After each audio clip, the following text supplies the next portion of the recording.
এবং জেলা থেকে এবং বিভিন্ন অঞ্চল থেকে আগত সম্মানীয় মুসলিম কালাম, আজ ভারতের আপনাদের সামনে দাঁড়িয়েছি।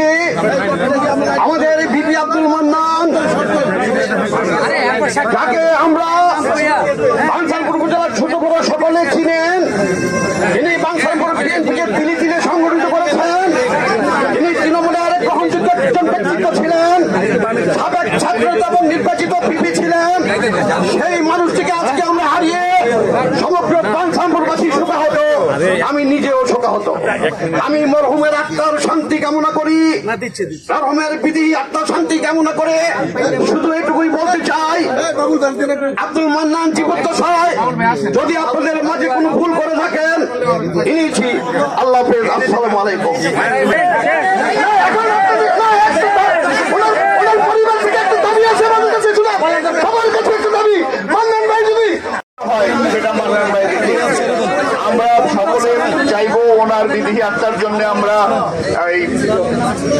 আমরা কামনা করব এবং সমবেদনা জ্ঞাপন করছি এবং আপনাদেরকে বিনীতভাবে অনুরোধ করব একটু আমরা লাইনে দাঁড়িয়ে যাই। এই বলে মান্নান ভাইয়ের শোক শব্দ আমি আবারও আপনাদেরকে অনুরোধ করতেছি, আমার পেছনে একান্ত প্রয়োজনীয় তারা ছাড়া সবাই যদি জানাজার নামাজ পড়ে আসতে থাকেন, আপনারা জানাজার নামাজের কাতারে দাঁড়ান।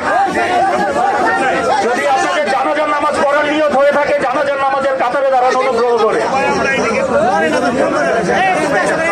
আপনারা সবাই শিক্ষিত মানুষ, সবাই মামার প্রতি আপনাদের ভালোবাসার প্রমাণ হিসেবে জানাজার নামাজের কাতারে যান।